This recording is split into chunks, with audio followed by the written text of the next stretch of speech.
Did you know your breath can perform magic? Imagine a single breath holding the power to transform an entire solution. Get ready to witness the captivating chemistry behind the magical breath that will leave you breathless.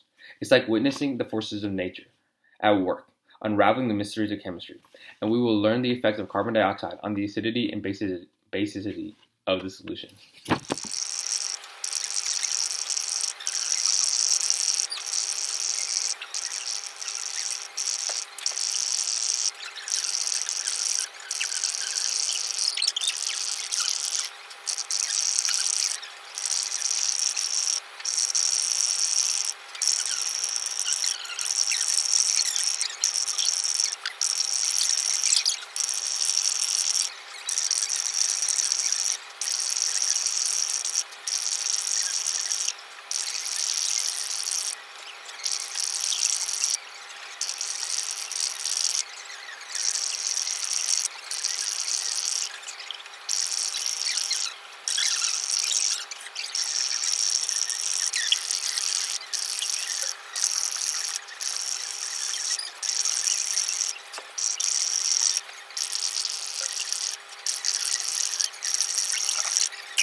Today I'll run through a step-by-step process to show you how to do the demonstration, and I will go over the chemistry magic behind the scenes that allows this process to happen.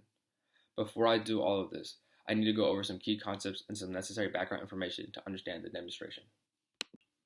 The first key concept I must go over are acids and bases. Substances can be determined as acidic, basic, or neutral based on their pH level. Substances are neutral if they have a pH of 7 at room temperature. Acidic substances have a pH level below 7, and they're typically sour by taste. And a common well-known example of an acid is lemon juice. Bases are typically slippery by the touch, like soap. That's a good example of a base, and they have a pH level above 7. The second key concept I must go over is the pH scale. The pH scale is a way to measure how acidic or alkalinic a substance is. If a substance is above the pH level of 7, it is basic, and if it's below pH level of 7, as I stated before, it's acidic. And if it's 7 at room temperature, it's neutral. And at room temperature, it ranges from 0 to 14. The lower it gets, the more acidic the solution is, and the higher the pH level is, the more basic the solution is.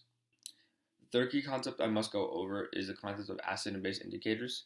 Indicators are substances that change color based on a specific pH range, and they're used to help determine the pH of solutions based on their color change, and different indicators change at different pH ranges, and they have different colors. For this demonstration, I'll be using the indicator phenolphthalein, and it is a colorless indicator which determines whether a solution is acidic or alkalinic. The last concept I must go over is the production of carbon dioxide. So carbon dioxide is produced as a natural byproduct of cellular respiration. Cellular respiration is a biological process that all human beings go through, and basically when you exhale, you release a gas called carbon dioxide. Alright, now that I got that out of the way, we can move on. These are the materials you will need for the procedure.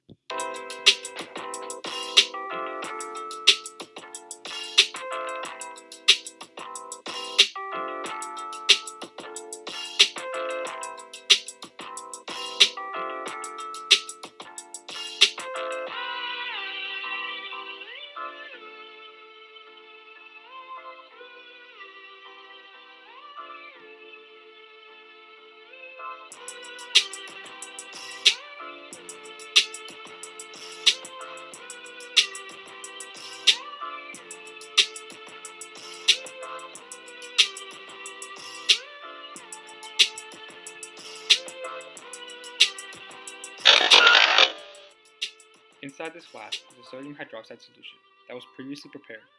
200 milliliters of distilled water was added to the beaker, and 0.1 grams of sodium hydroxide was weighed and added to the flask. Now, around 4 drops of phenolphthalein are added to the flask. It is colorless when an acid and pink when a base.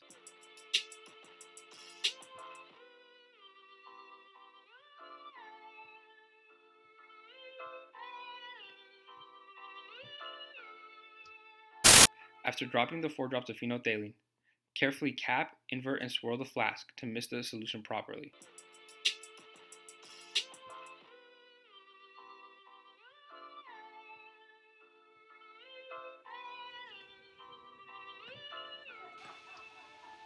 Now the 200 milliliter solution will be transferred to a much larger beaker, 1,000 milliliter beaker, such that the spilling or splashing of the solution is more forgiving. Trust me, there's going to be some spilling and splashing. Finally, the straw must be placed inside the solution and you will start blowing outward. Keep in mind to not inhale any of the vapor or gas from the straw, and make sure your goggles are on in case of the spilling and splashing. 3. Throughout this demo, look closely as I blow my breath into the solution. Watch how the color slowly disappears, leaving us with a colorless solution. As we exhale carbon dioxide, a component of our breath reacts with water in the solution to form carbonic acid.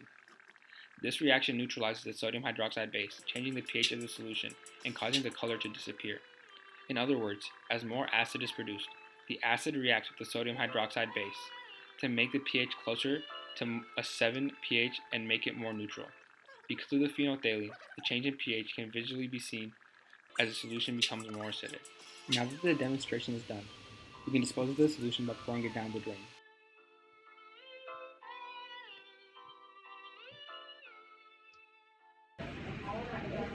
I love your determination. You've been a bubbling brook now for about 30 minutes. Yeah. So maybe we should, Switch it up. yeah. Use the less, maybe even 0.5. Probably.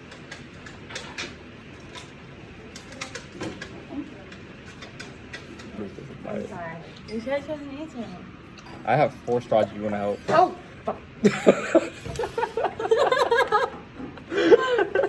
You can add that in the bloopers. This is definitely part of the bloopers.